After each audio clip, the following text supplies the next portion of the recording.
श्री स्वामी समर्थ. नमस्कार मित्रांनो, तुमचं माझ्या यूट्यूब चॅनलवरती मनापासून खूप खूप स्वागत आहे. आणि स्वामींचा कृपाशीर्वाद प्राप्त करून घेण्यासाठी कमेंट बॉक्समध्ये श्री स्वामी समर्थ नक्की लिहा. आजच्या व्हिडिओमध्ये आपण जे काही माहिती जाणून घेणार आहोत ती खास नारळी पौर्णिमेनिमित्त असणार आहे. कारण आज 27 ऑगस्ट 2026 रोजी वार येत आहे गुरुवार आणि ह्या दिवशी नारळी पौर्णिमा आहे. तसे पाहिले तर आपण नारळी पौर्णिमा ही उद्या व परवा असे 2 दिवस देखील साजरे करू शकतो. आता उद्या नारळी पौर्णिमा तर आहेच, पण सत्यनारायण देखील केले जाणार आहे. त्यामुळे एकूणच या सगळ्या गोष्टी आपण करणार आहोत. आता जो रक्षाबंधनाचा सण आपल्याला साजरा करायचा आहे तो अर्थातच 29 तारखेला करायचा आहे. पण पौर्णिमेला केला जाणारा जो सत्यनारायण आहे किंवा पौर्णिमेचे जे उपाय आहे ते तुम्ही नक्कीच उद्याच्या दिवशी म्हणजे 27 तारखेला करू शकतात. यंदा नारळी पौर्णिमा 27 ऑगस्ट 2026 ला आलेली आहे. आता ही नारळी पौर्णिमा 2 दिवस असणार आहे. मग यंदा नारळी पौर्णिमा नेमकी कधी आहे तर नारळी पौर्णिमा शुक्रवारी 28 ऑगस्ट रोजी आहे. पंचांगानुसार श्रावण शुक्ला पौर्णिमा तिथी ही 27 ऑगस्ट रोजी सकाळी 9:08 सुरू होत आहे आणि 28 ऑगस्ट रोजी सकाळी 48 समाप्त होत आहे. त्यामुळे नारळी पौर्णिमेचा मुख्य दिवस 28 ऑगस्टला मानला जातोय. पण बघा, सगळ्यात महत्त्वाचं की सत्यनारायण कधी करावं. पौर्णिमेचा सत्यनारायण हे शक्यतो तुम्हाला गुरुवारी करायचं आहे. कारण सकाळी 9 वाजता पौर्णिमा सुरू होते. मग प्रदोषकाळी तुम्ही सत्यनारायण करू शकता. ज्यांना प्रदोषकाळी शक्य होत नाही त्यांनी दुपारी सुद्धा सत्यनारायण करू शकता. ज्यांना गुरुवारी सत्यनारायण करणं शक्य होत नाही त्यांनी नक्की शुक्रवारी करावा. पण भगवान विष्णूची सेवा होणार आहे. गुरुवार पण आहे तर शक्यतो गुरुवारी सत्यनारायण करण्याचा प्रयत्न करा. कारण पौर्णिमेचे सत्यनारायण हे प्रदोषकाळीच केले जातं. त्याचप्रमाणे पौर्णिमेचा उपवास आहे तो तुम्ही शुक्रवारी करावा. आता नारळी पौर्णिमा असल्यामुळे आपण खास नारळाचे काही उपाय प्रभावित तोडगे जाणून घेणार आहोत.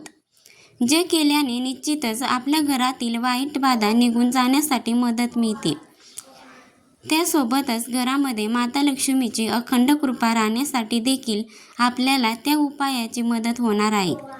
फक्त हे उपाय करत असताना विश्वासाने करा, मनापासून करा. बघा, विश्वासाने मनापासून केलेली कुठलीच गोष्ट व्यर्थ जात नाही. हा अनुभव तुम्हालाही असेल. त्यामुळे कुठलीही गोष्ट असू द्या, छोटी असू द्या किंवा मोठी असू द्या, सेवा असू द्या किंवा उपाय असू द्या, त्यामध्ये सगळ्यात अगोदर तुमचा 100% विश्वास असावा. कारण जिथे विश्वास असतो तिथे खऱ्या अर्थाने चमत्कार देखील घडू लागतात. तर बघा, हे उपाय तुम्ही मनापासून करा. त्यासोबतच आपले जे काही कष्ट आहे ते प्रामाणिकपणे करणं हे आपलं कर्तव्य आहे. जे आपण कष्ट प्रामाणिकपणे करतो तेव्हा आपल्याला आपल्या कष्टाला फळ मिळण्याची जी काही जबाबदारी आहे ती जबाबदारी आपले स्वामी महाराज घेत असतात. आणि आपले जे काही उपाय आहे ते देखील प्रभावित ठरत असतात. तर नारळ संबंधी कुठले उपाय करायचे आहे हे आता आपण जाणून घेऊया. बघा, हिंदू धर्मामध्ये नारळाला विशेष महत्त्व आहे. कुठलाही महत्त्वाचा कार्य आहे नारळाशिवाय अपूर्ण आहे. त्याला श्रीफळ असं म्हटलं जातं. नारळाशिवाय कुठलीच धार्मिक विधी पूर्ण होत नाही हे आपल्या सगळ्यांना माहीत आहे. असा हा नारळ सकारात्मकता जेवढी वाढवतो ना तेवढीच नकारात्मकता दूर देखील करत असतो. म्हणूनच नकारात्मकता घालवण्यासाठी आपल्याला उद्याच्या दिवशी एक प्रभावी उपाय करायचा आहे. त्यासाठी आपल्याला एक नारळ घ्यायचा आहे. तो सोलायचा नाही, म्हणजे ज्या काही शेंडे आपण फोडताना काढून घेत असतो त्या काढायच्या नाही. अगदी तसाच केसाळ नारळ आपल्याला आणायचा आहे. तो जो नारळ आहे तो आपल्या हातामध्ये घेऊन संपूर्ण घरभर आपल्याला फिरायचा आहे. जे आपले 4 दिशा आहेत किंवा 8 दिशा म्हणजे मुख्य दिशा आणि उपदिशा असं संपूर्ण घरभर आपल्याला फिरायचं आहे. त्यानंतर हा नारळ आपल्याला हातामध्ये घेऊन आपला जो मुख्य दरवाजा आहे त्या मुख्य दरवाजावरून 7 वेळेस उतरवायचा आहे. बघा, गोलाकार पद्धतीने जसा घड्याळाचा काटा फिरतो अगदी तशाच पद्धतीने आपल्याला हा नारळ आपल्या दरवाजावरून ओवाळायचा आहे. आणि संपूर्ण दरवाजा म्हणजे उंबरठ्यापासून ते दरवाजाचे वरचे टोक आहे ते संपूर्ण कव्हर झालं पाहिजे. अशा पद्धतीने आपल्याला तो नारळ फिरवायचा आहे. यालाच उतारा करणे असं म्हटलं जातं. तर अशा पद्धतीने तुम्हाला नारळाचा 7 वेळेस उतारा करायचा आहे. उतारा करत असताना मौन व्रत धरायचं आहे. कुणाची बोलायचं नाही. त्यातल्या त्यात मनामध्ये एखादा मंत्र तुम्हाला येत असेल तर तो मंत्र म्हणायचा आहे. घरामध्ये सुख समृद्धी नांदावी यासाठी प्रार्थना करायची आहे. घरातील इडापिडा दूर जात आहे असा भास निर्माण करायचा आहे आणि हा उपाय करायचा आहे. याने नेहमीचीच तुमच्या घरातील जी वाईट बाधा आहे ती निघून जाण्यासाठी मदत होईल. जी निगेटिव्ह आहे ती निघून जाईल. त्यासोबतच तुमच्या घरातल्यांची प्रगती होण्यासाठी देखील मदत मिळेल. आता हा उपाय कधी करायचा? तर हा उपाय तुम्ही संध्याकाळी 7 नंतर करावा. त्यानंतर दुसरा जो नारळाचा प्रभावी उपाय आहे तो खास आपल्या इच्छापूर्तीसाठी असणार आहे. बघा, आता आपल्या इच्छा आकाशाला अंत नाही. एक इच्छा पूर्ण झाली की दुसरी इच्छा निर्माण होतच असते. कुठेतरी आपल्या इच्छा ह्या थांबायला हव्या, पण तरी अशी एखादी इच्छा असते ज्याच्यासाठी आपण अतोनात प्रयत्न करतो, मेहनत घेतो. जसं की स्वतःचं घर होणं किंवा मग संतान प्राप्तीसाठी किंवा इतर कुठली जी समस्या असेल ज्यासाठी तुम्ही खरंच खूप अतोनात मेहनत घेतात. विद्यार्थी, तुम्ही प्रचंड अभ्यास करत आहात पण म्हणावं तसं यश तुमच्या पदरी पडत नसतील तर नक्कीच तुम्ही हा उपाय करू शकतात. खास इच्छापूर्तीसाठी हा उपाय असणार आहे. तर तो करण्यासाठी तुम्हाला नारळ घ्यायचा आहे. आता नारळी पौर्णिमा आहे म्हटल्यावर नारळाचे उपाय आपण करणारच आहोत. हे जेवढे उपाय तुम्हाला सांगितले आहे तेवढे कंपल्सरी तरी सगळे करा असं नाही, पण ह्यापैकी जशी तुमची समस्या असणार आहे आणि जो उपाय तुम्हाला करणे शक्य होणार आहे तो तुम्ही नक्कीच करू शकता. तर काय करायचं? एक नारळ घ्यायचा आहे. तो नारळ आपल्या हातामध्ये घ्यायचा आहे.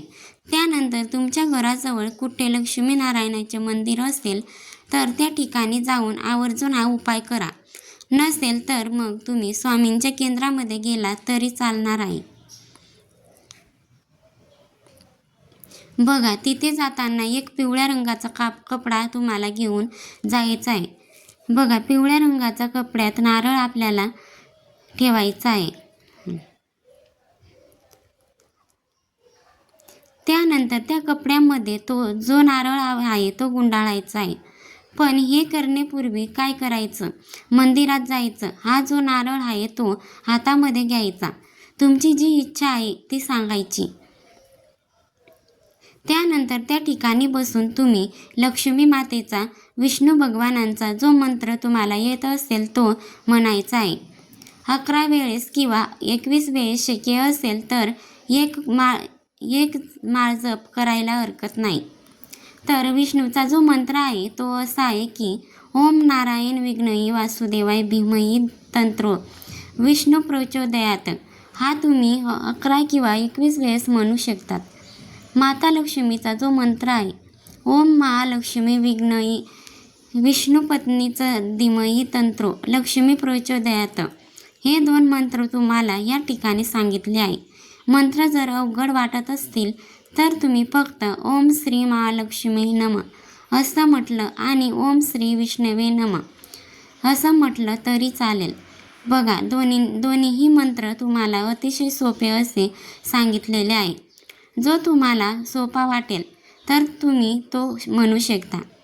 मंत्र झाल्यानंतर तुमची जी इच्छा आहे ती सांगायची आहे आणि हा जो नारळ आहे तो पिवळ्या कापडामध्ये गुंडाळायचा आहे आणि त्यासोबतच पाव किलो मिठाई मग तुम्ही साध्या रंगाची घ्या किंवा पिवळ्या रंगाची घ्या. मग तुम्ही पेढे घेऊ शकतात, बर्फी घेऊ शकतात किंवा 5 पेढे घ्या आणि अशा प्रकारे 1 पाव किलो मिठाई देखील त्या नारळावर ठेवून भगवान विष्णूंना माता लक्ष्मीला अर्पण करायचे आहे. दोघांचं एकत्रित मंदिर असेल तर त्या ठिकाणी करा, नाही तर मग आपल्या स्वामींच्या मंदिरामध्ये करा. कृष्णाचं मंदिर असेल तर तिथे करा, पण शक्यतो लक्ष्मीनारायणांचं मंदिर असेल तर खूप चांगली गोष्ट आहे. तर अशा पद्धतीने तुम्हाला हा नारळ त्या ठिकाणी अर्पण करायचा आहे. बघा, इच्छापूर्ती होण्यासाठी तुम्ही जर खरंच प्रयत्न करत असाल तर तुमची 100% इच्छा पूर्ण होणार म्हणजे होणारच. हा उपाय उद्या गुरुवार आहे, मग पौर्णिमा सुरू झाल्यानंतर करा. त्यानंतर पुढचा जो उपाय आहे तो घरातील निगेटिव्हिटी घालवण्यासाठी आहे. त्यासाठी आपल्याला नारळावर कापूर होम करायचा आहे. 1 नारळ घ्यायचा आहे, त्याच्या थोड्याच वर्षात शेंड्या काढून घ्यायच्या आणि त्यानंतर देवासमोर हा नारळ ठेवायचा आहे. जो शेंडा आहे तो देवाकडे करायचा आणि त्यानंतर या नारळावर आपल्याला कापूर प्रज्वलित करायचा आहे. 5 ते 7 कापराच्या वड्या आपल्याला प्रज्वलित करायच्या आहेत. 1 कापुराची वडी प्रज्वलित करायची. त्यानंतर ते चालूच असताना आपल्याला जो तुम्हाला मंत्र येत असेल तो म्हणायचा आहे किंवा कालभैरव अष्टक म्हणता येत असेल तर तो म्हणायचा आहे किंवा एखादा मंत्र म्हणू शकता किंवा जी सेवा तुम्ही करणार आहात ती तुम्हाला सोपे वाटेल अशा पद्धतीने करा आणि त्यानंतर एकामागे एक असे तुम्हाला 5 किंवा 7 कापूर त्या ठिकाणी नारळावर प्रज्वलित करायचे आहेत. पहिला कापूर विझण्याच्या आत तुम्हाला दुसरा टाकायचा आहे. ही विशेष काळजी तुम्हाला घ्यायची आहे.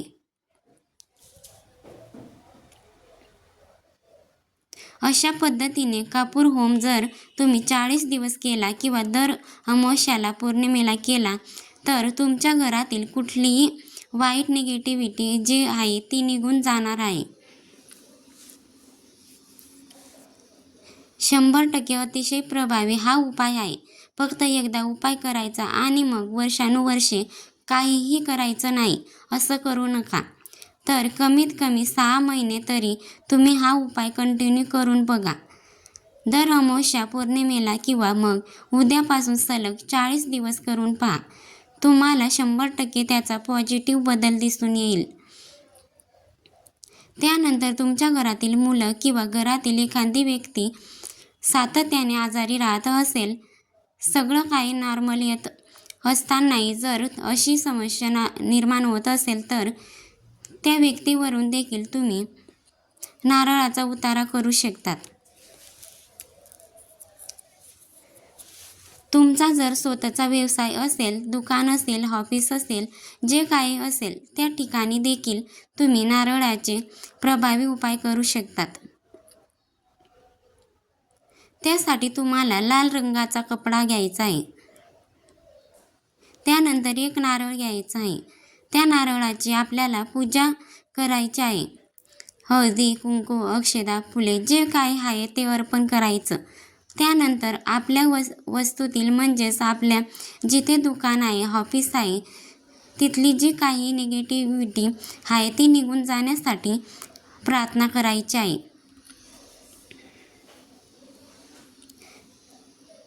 त्यानंतर ह्या ठिकाणी फक्त कामामध्ये यश मिळू दे आणि जी माता लक्ष्मी आहे ती सातत्याने इथे अखंड स्वरूपात वास करू दे अशी प्रार्थना करायची आहे.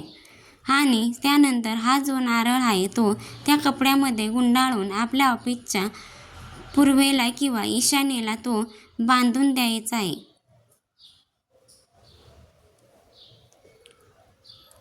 अशा पद्धतीने हा उपाय केल्याने देखील तुम्हाला तुमच्या व्यवसायामध्ये प्रगती होताना दिसून येणार आहे.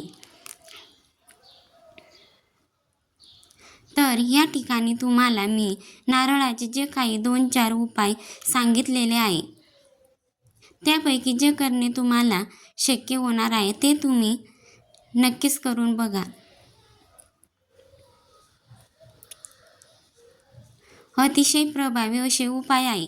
तुम्हाला निश्चितच त्याचा सकारात्मक अनुभव पाहायला मिळेल.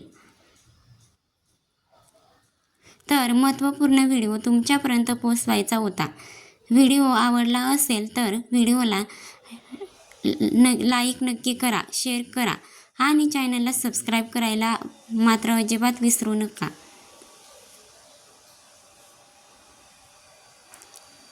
श्री स्वामी समर्थ. जय जय स्वामी समर्थ. धन्यवाद.